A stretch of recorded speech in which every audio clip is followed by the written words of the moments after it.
D'un côté, nous avons un personnage qui, durant son enfance, a toujours œuvré pour le bien-être de sa famille. Un personnage aimé des fans par son chara-design et son calme glacial en toutes circonstances. Portant toujours une écharpe sur lui pour une question de look, la réalité est tout autre. Car derrière cette écharpe se cache son plus lourd secret et la seule chose qui a causé du tort à sa famille. Capable de prédire tous les mouvements de ses adversaires et de leur porter le coup fatal avant qu'ils ne s'en rendent compte, il surclasse tous ses adversaires pour une question de famille. De l'autre côté, nous avons un personnage qui a tout perdu, famille, amis, peuple, et qui est aujourd'hui le dernier survivant de sa tribu millénaire. Un personnage qui s'est battu pour obtenir tout ce qu'il possède aujourd'hui. Doté d'un masque en apparence, il cache en réalité sa véritable nature de peur de retourner à l'état d'esclave. Capable de voler et de produire des flammes ardentes, il évapore tout ennemi qui a le malheur de croiser son chemin. Une seule chose compte pour lui, accomplir le rêve de son capitaine. Vous l'aurez sûrement compris, je vous propose aujourd'hui un nouveau concept de vidéo, dans lequel je vais vous opposer dans un combat deux des plus grands seconds empereurs que le monde de One Piece n'ait jamais connu. Une analogie entre la glace et le feu. Un affrontement entre Charlotte Katakuri, le second de l'équipage de Big Mom, et King. Ou si vous préférez, Albert, second de l'équipage de Kaido. Dans ce tout nouveau concept de vidéo, laissez-moi vous expliquer sur quoi nous allons les départager. Dans un premier temps, il s'agira d'exposer leur histoire, les motivations qui les ont poussés à devenir les monstres qu'ils sont aujourd'hui. Dans un deuxième temps, nous évoquerons leurs capacités et faits d'armes. Et dans un troisième temps, nous passerons à leurs faiblesses. Et dans le dernier des cas, je vous donnerai un verdict final sur cet affrontement. Mais avant de commencer, si vous n'êtes pas d'accord avec le verdict final, vous pouvez le dire en commentaire pour me donner vos avis tout en restant poli et dans la bonne humeur, histoire que cela puisse perpétuer le débat en commentaire. Sans oublier de me donner vos impressions pour ce genre de vidéo et de vous abonner pour soutenir la chaîne. Alors on est parti pour ce combat qui s'annonce épique.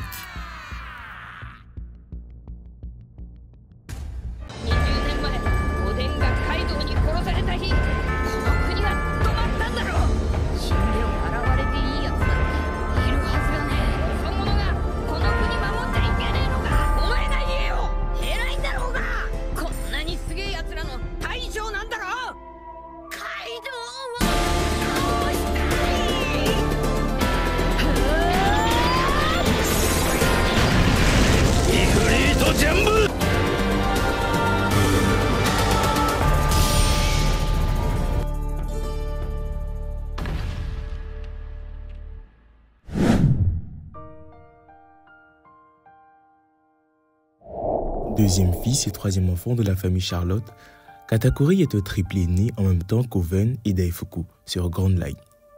Étant le plus âgé des trois, il grandit assez rapidement. À l'âge de 2 ans, il goûta des beignets pour la première fois. Une fois en bouche, c'est le paradis qui s'ouvrit à lui. Il prit alors conscience de l'importance de ces beignets dans sa vie. Mais à force de se nourrir de ces succulentes pâtisseries, il finit par augmenter considérablement la taille de sa bouche, ce qui finit par déchirer ses joues, laissant de profondes cicatrices. Mais ce qu'il n'avait pas prévu était la moquerie des enfants due à la nouvelle apparence qu'il avait obtenue. Rapidement, il devint un monstre repoussé par les autres enfants. Mais au lieu de s'apitoyer sur son sort, il opta à être ce monstre décrit par tout le monde, faisant fuir par la même occasion ces mêmes enfants. À peine âgé de 10 ans, il était assez fort pour vaincre tous les enfants installés sur l'île. Sa force était reconnue par tous. Il était alors impossible de l'atteindre directement. Mais pour sa famille, c'était une autre question. C'est pour cela qu'ils se sont pris à brûler sa petite sœur. En colère à cause de l'acte qu'ils avaient commis sur sa sœur, il prit son trident et fit un nettoyage complet de ses malfrats. Depuis lors, il décida de porter une écharpe pour ne plus qu'un tel événement se reproduise. Il devint alors le frère protecteur, le bouclier et la lance de sa famille, épaulant dans l'ombre sa mère. Rapidement, il arrive à se faire un nom dans la piraterie, jusqu'à devenir le second membre de l'équipage de Big Mom, le plus important et le plus puissant, avec une prime d'1 milliard.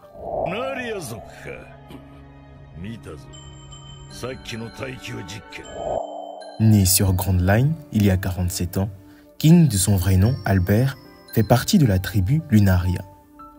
Il y a très longtemps, au sommet de Grand Line, avant la construction de Marie-Joise, vivait une tribu millénaire.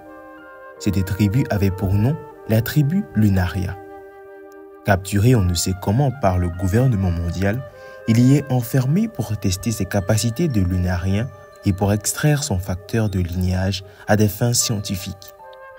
C'est dans ce même endroit qu'il fit la rencontre de Kaido, qui était également un sujet de recherche à l'époque.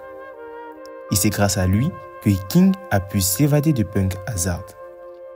Une fois libéré, il décide de rejoindre Kaido pour l'aider à réaliser son rêve, devenir Joy Boy. C'est ainsi que sa vie de pirate débuta. Rapidement, il gagna en force et en conviction envers son capitaine. Et c'est cette conviction qui réussit à le propulser dans les hautes sphères de la piraterie, faisant de lui le second de la créature la plus puissante du monde. Tous deux ont connu un drame qui les a poussés, sans le savoir, à devenir les monstres qu'ils sont aujourd'hui. Et maintenant qu'ils sont tous deux dotés de facultés exceptionnelles, ils mettront leur pouvoir au service de ceux qu'ils chérissent le plus, la famille pour l'un et pour l'autre, son capitaine.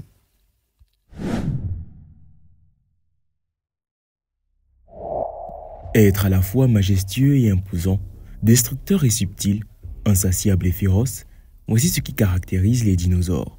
Voici ce qui caractérise les maîtres de la Terre, il y a de cela des millions d'années. Tous ont marqué leur ère comme le légendaire tyrannosaure ou encore le diplodocus. Mais aujourd'hui, celui qui nous intéresse est le ptéranodon. Ce majestueux dinosaure est représenté dans One Piece et est aux mains de King. Zoan antique, le Ryuryunomi modèle ptéranodon offre toutes les capacités d'un ptéranodon. Il peut ainsi se déplacer à de grandes vitesses pour attaquer ses ennemis au sol, comme dans son combat face à Zoro, où il nous a montré une agilité et une vivacité remarquables. Il possède aussi une forme hybride, comme à l'instar de son capitaine et de ses collègues.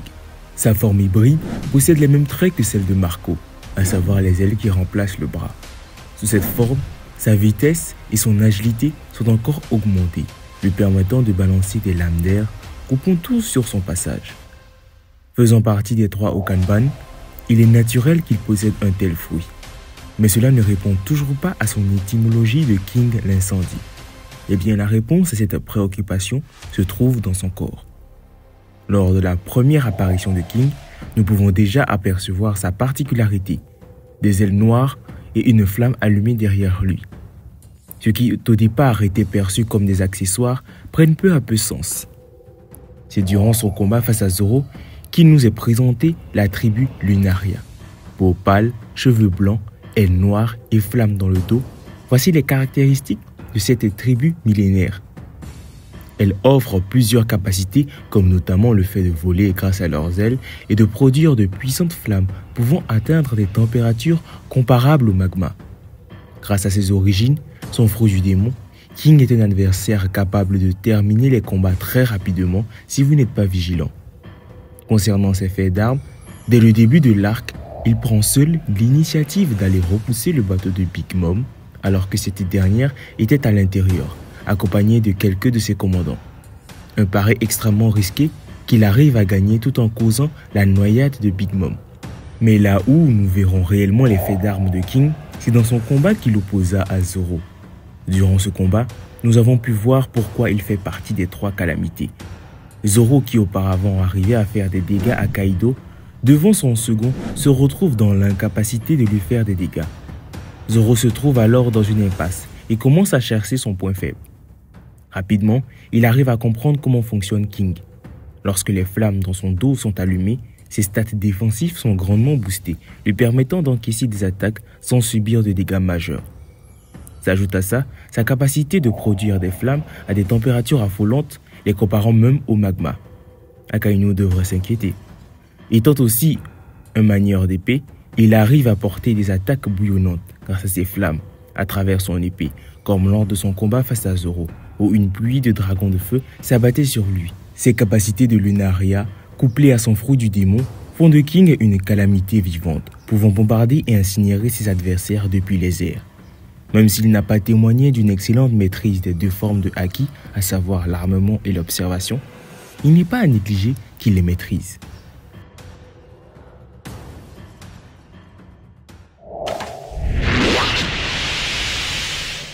Un démon n'engendre que des enfants démons. Si sa mère, déjà à l'âge de 5 ans, était perçue comme une anomalie pouvant obtenir les postes d'amiral de la flotte, son fils suit légitimement les traces de sa mère. Véritable gitan de sa famille, Katakuri excelle dans toutes les catégories que peut posséder un combattant. Apparu pour la première fois au chapitre 860, Katakuri nous est montré comme étant une personne calme et réfléchie. Mais c'est lors de la team party que nous avons vu les réelles capacités de Katakuri. Détenteur des 3 formes de haki, il excelle dans la maîtrise de son haki, surtout son haki de l'observation, qui fait d'ailleurs sa renommée. Si un être vivant était capable de pouvoir voir le futur, même ne serait-ce qu'une fraction de seconde, l'on dirait de lui qu'il est un super-homme. C'est la définition de Katakuri auprès de ses frères. Le super-homme de la famille Charlotte peut voir littéralement le futur et prédire toutes les actions et mots de ses adversaires. En quelque sorte, l'avenir de ses adversaires apparaît alors dans sa main. En plus de cette redoutable aptitude, Katakuri peut compter sur son fruit du démon. Seul paramécia spécial de la franchise, le Mushi Mushi no Mi offre à son utilisateur un contrôle total sur le Mushi. Mais avant de détailler ses pouvoirs, nous devons savoir qu'est-ce que c'est. Originaire de Chine, le Mushi a été importé au Japon vers la fin de la période Jomon, il y a environ 2000 ans. Le Mushi est du riz gluant, qui est consommé lors des grandes occasions et en particulier pendant les fêtes du Nouvel An. Il devient alors plus facile de deviner ses capacités. Manipuler le Mushi comme notre imagination le voudrait, devenir du Mushi comme Logia nous le permettrait, voici l'essence de ce fruit. Sans oublier que toutes les attaques portées par ce fruit ont la particularité de coller l'adversaire, ce qui réduit, voire nullifie, les chances d'esquiver ou d'en échapper. Pouvoir former des points atteignant d'immense taille, comme le ferait le fruit de Luffy, se mouvoir comme un serpent ou un disque, ou encore faire repousser des parties de son corps, le Mushi est un fruit extrêmement polyvalent. Mais là où Katakuri va marquer une différence, c'est dans l'éveil de son fruit. Un éveil qui transforme tout son environnement en Mushi. Il est clair que Katakuri vaut vraiment son titre de combattant parfait. Concernant ses faits d'armes, il faut noter qu'il a combattu plusieurs heures Luffy dans le monde des miroirs. Durant ce combat, Katakuri n'a pas témoigné une once de peur envers son adversaire. Il n'a fait que contrecarrer toutes les techniques de son adversaire, tout en le surpassant, le poussant même à sortir le Snake Man.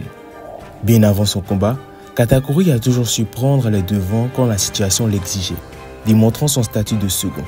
Avec tous ces éléments, il devient normal de le voir comme l'homme qu'il est décrit par sa famille, le frère parfait.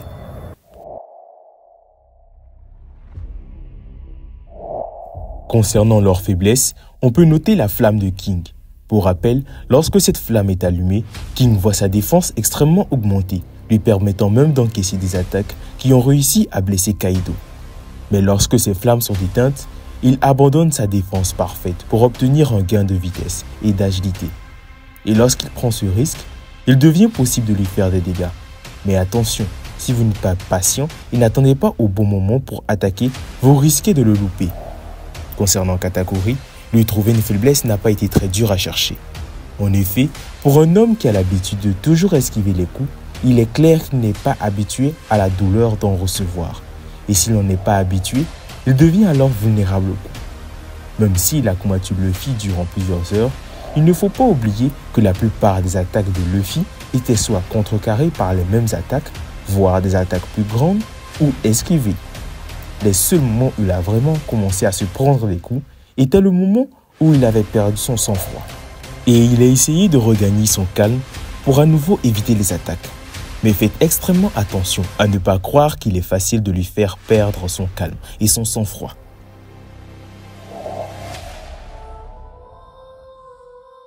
Ici, dans ce duel entre ces deux monstres, il est extrêmement dur de savoir qui d'entre eux peut prendre l'avantage sur l'autre. Nous avons un personnage qui est né avec des talents exceptionnels et un autre qui a dû s'entraîner pour atteindre l'excellence. Et bien dans ce combat, avec les informations que nous avons, C'est un affrontement qui va se jouer sur qui arrive à connaître les faiblesses de l'autre en premier. Et dans ce cas-ci, mon choix se porterait sur Katakuri, qui a toujours montré une légère avance sur ses ennemis grâce à son acquis de l'observation. Si Zoro a pu comprendre la façon dont se bat les Lunaria, je ne doute pas que Katakuri puisse en faire autant. Mais il ne faudrait pas négliger les aptitudes de King, qui pourraient poser grandement des problèmes à Katakuri. Si le combat s'éternise trop, c'est King qui prendrait l'avantage. Mais si durant ce combat, Katakuri éveille le haki des rois revêtis, comme Zoro l'a fait, alors c'est Katakuri qui prendrait l'avantage sur King. Comme vous l'aurez remarqué, c'est un combat qui va se jouer aux cartes que chacun pourra jouer lors de son combat. N'hésitez pas à me dire en commentaire votre point de vue sur ce combat, tout en me donnant vos avis sur ce genre de vidéo. Eh bien, je crois que là, nous sommes arrivés à la fin de cette vidéo. Si elle vous a plu, n'hésitez pas à mettre un pouce bleu et à vous abonner pour le soutien. Nous allons bientôt atteindre les 1000 abonnés et j'espère que c'est grâce à votre soutien que nous y parviendrons. On se dit donc à la prochaine, les Nakama.